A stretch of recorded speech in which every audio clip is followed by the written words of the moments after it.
पतंजलि योगपीठ के प्रचार को लेकर सुप्रीम कोर्ट की टिप्पणी के बाद बाबा रामदेव ने इस पर अपनी प्रतिक्रिया देते हुए इसे एलोपैथी की तरफ से फैलाए जा रहे झूठ करार देते हुए इसके खिलाफ पर IL दायर करने की बात कही। मीडिया से बात करते हुए बाबा रामदेव ने कहा कि कानून की लड़ाई कानून की तरह लड़ी जाएगी।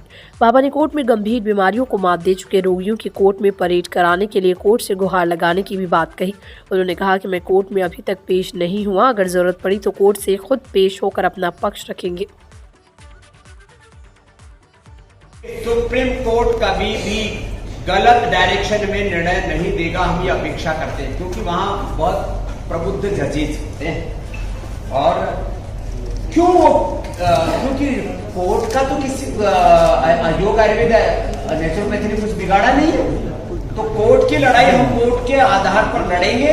और मैंने कहा जरूरत पड़ेगी तो मैं सारे एविडेंसेस के साथ कोर्ट में खुद पहली बार उपस्थित होने के लिए तैयार रहूंगा, ये मैंने आपको बोल दिया। तो इसलिए हम लड़ाई न कानून की दृष्टि से हारेंगे, ना हम हिम्मत की दृष्टि से हारेंगे, ना विज्ञान और अनुसंधान की दृष्टि से हारेंगे।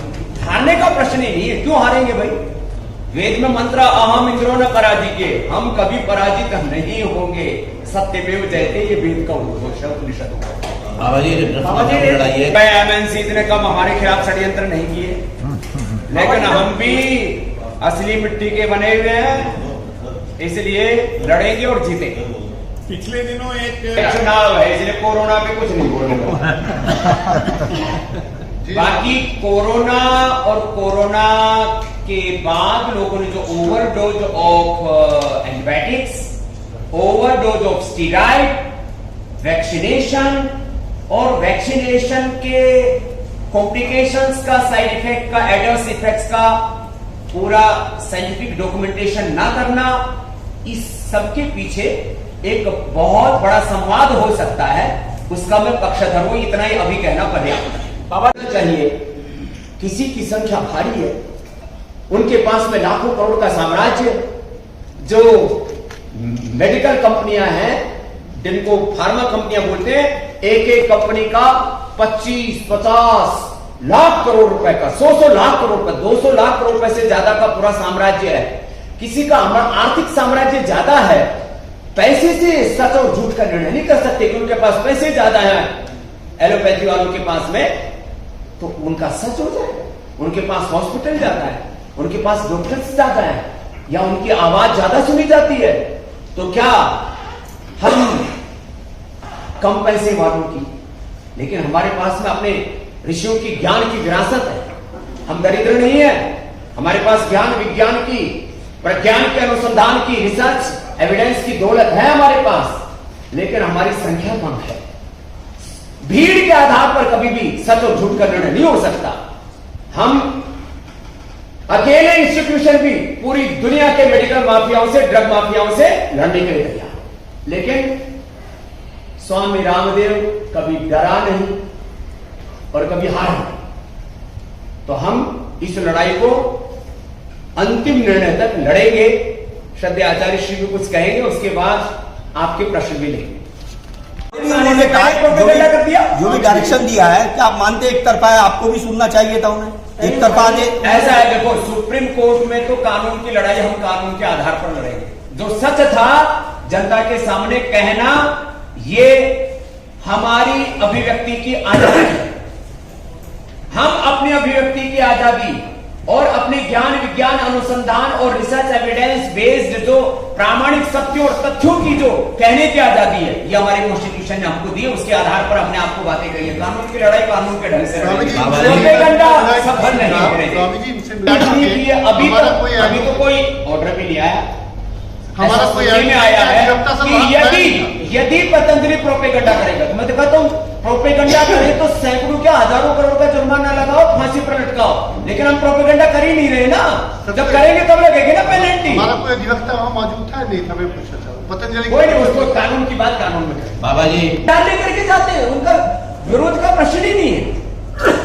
आज अजूबे से अभी एक डॉक्टर आए हैं, हम पतंजलि में भर्ती है, अपनी सैकड़ों करोड़ की प्रॉपर्टी हमारे ट्रस्ट को डोनेट कर रहे हैं कि आप एक पतंजलि वेलनेस का इंटीग्रेटेड जो थेरापीज है, ट्रीटमेंट है, इनका सेंटर यूके में खोलिए। सैकड़ों करोड़ का डोनेशन दे रहे हैं हमको, तो अच्छे लोग तो हमारे साथ है ही ना।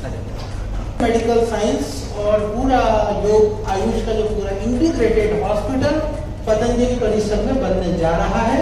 हम बहुत बेहतरीन रेडियोलॉजी और इमरजेंसी मेडिसिन के साथ में हम यहाँ पर प्रारंभ होने जा रहे हैं। ये भी सूचना मैं आज आपको दे दूं कि देश का, जैसे श्रद्धेय स्वामी जी ने शिक्षा के ऊपर जहां मॉडर्न एजुकेशन के साथ में वैदिक परंपरा को, वैदिक सिस्टम को जोड़ करके आचार्य कुलम प्रारंभ किया था, जिसके बलबूते पर आज भारत सरकार ने भारतीय शिक्षा बोर्ड के रूप में एक नए बोर्ड के लिए एक नया रास्ता खोल दिया है।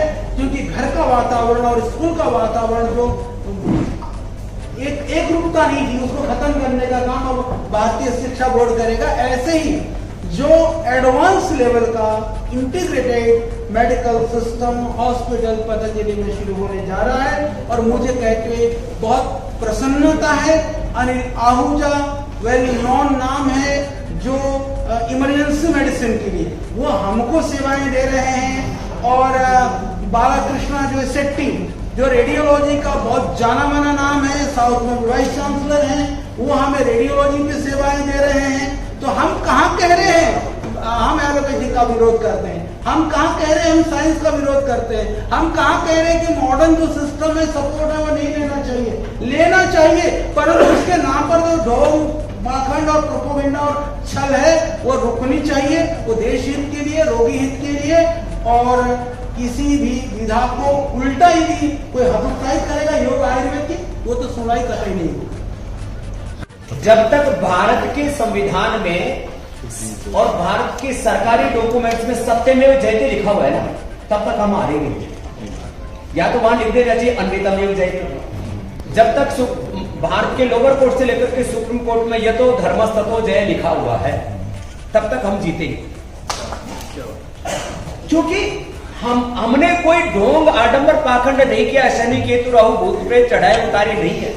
हमने डोरा गंडा ताबीज नहीं बांधा उतारा है, हमने साइंस के पर आधारित काम किया है। कोई दुनिया में आदमी खड़ा होकर के बता दे, पूरी दुनिया में एक व्यक्ति के स्वामी रामदेव ने उसके साथ किसी भी प्रकार से ढोंग आडंबर पाखंड अंधविश्वास किया या कोई झूठ बोला किसी भी संदर्भ में। लेकिन अब ये झूठ के आधार पर, लूट के आधार पर जिन्होंने करोड़ों की दौलत साम्राज्य खड़े रखकर रखे, उन साम्राज्यवादी ताकतों को एक फकीर का जो जमीर है ना और उसका जमा रहना, वो रास नहीं आ रहा कि भाई हमने सारे रास्ते से हटा दिए। ये लंगोटी वाले, धोती वाले, कपड़े पहनने का जिनको सलीका नहीं है, कुर्ता तक पहनते नहीं है, वो ये काम कैसे कर सकते रिसर्च का। लेकिन वर्ल्ड क्लास रिसर्च के आधार पर इनको हम पराजित करें। स्वामी जी इसके डायरेक्टर आरएनए डीएनए प्रोटीन के लेवल पर हमने कहा हम चेंज कर रहे, पॉजिटिव चेंज आ रहे, रिपेयर कर रहे, रिजुविनेट कर रहे। ये न्यू साइंस है। अब ये 21वीं शताब्दी का नया विज्ञान और नया अनुसंधान और नए प्रमाण हैं। पूरी दुनिया को ये मानना चाहिए और इससे मानवता का हित करने के लिए आगे आना चाहिए। हमको कोसने की बजाय, दोष देने की बजाय कि ये तो दुनिया के लिए एक नया रास्ता खुला है। पतंजलि ने एक तरह से पुराने ज्ञान, विज्ञान, प्रज्ञान और ऋषियों के उस अनुसंधान को नया आयाम दिया है। इसका आदर होना चाहिए। संगठन का नाम वो, क्योंकि वो संगठन बहुत घटिया हरकतें करता रहता है, इसलिए मैं अच्छे डॉक्टरों को फिर भी अनादर और तिरस्कार की दृष्टि से एक शब्द भी नहीं बोलना चाहता। जो मेडिकल साइंस में अच्छे डॉक्टर्स हैं, अच्छे हॉस्पिटल्स हैं, मैं उनका हमेशा आदर करता रहा हूं। और आज भी बहुत सारे डॉक्टर्स हमारे पेशेंट हमेशा होते हैं। बहुत सारे ऐसे हॉस्पिटल, एम्स से लेकर के, पीजीआई से लेकर के, टाटा से लेकर के और अब हिमालय यहां उत्तराखंड के बहुत सारे हॉस्पिटल्स के साथ में मिलकर के हम संयुक्त रूप से रिसर्च के कार्यक्रम आगे बढ़ा रहे हैं। तो अच्छे डॉक्टर्स, अच्छे हॉस्पिटल्स हमारे साथ में हैं। लेकिन मैंने कहा जो हर पेशे में जो गलत लोग होते हैं, जैसे जमीन और बिल्डिंग कंस्ट्रक्शन में भूमाफिया, राजनीति में पॉलिटिकल माफिया और धर्म में रिलीजियस माफिया, ऐसे इंटेलेक्चुअल माफिया बौद्धिक जगत में है ना। आप क्या कह रहे हैं? ऐसे ये medical mafia, drug mafia, pharma mafia है। उनके साथ हमारी लड़ाई 30 सालों से थी और जब तक जिंदा रहेंगे लड़ते रहेंगे और सत्य को प्रामाणिकता से प्रतिष्ठापित करते रहेंगे, चाहे इसमें लाख बाधाएं आए, हम तैयार हैं। हमारी और हर चुनौती को, हर विरोध को हमने शक्ति के रूप में स्थापित किया, विरोध से डरे नहीं। स्वामी जी आपने देखिए, हम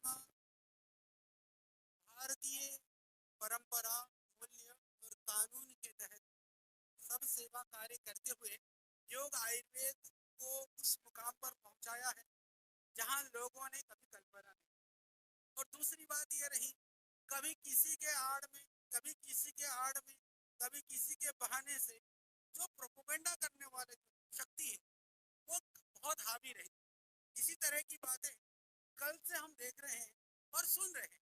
जहाँ तक माननीय सुप्रीम कोर्ट की बात है, अभी कोई भी किसी तरह का निर्णय नहीं, पुनरअभी लोगों का निर्णय, लोगों के अंदर एक परसेप्शन क्रिएट करने का जो दुस्साहस किया जा रहा है, उस दुस्साहस के संदर्भ में श्रद्धेय स्वामी ने कहा कि जो हम काम कर रहे हैं पूरी दृढ़ता के साथ करेंगे। उस कार्य को हमने किसी चाहत से नहीं किया था।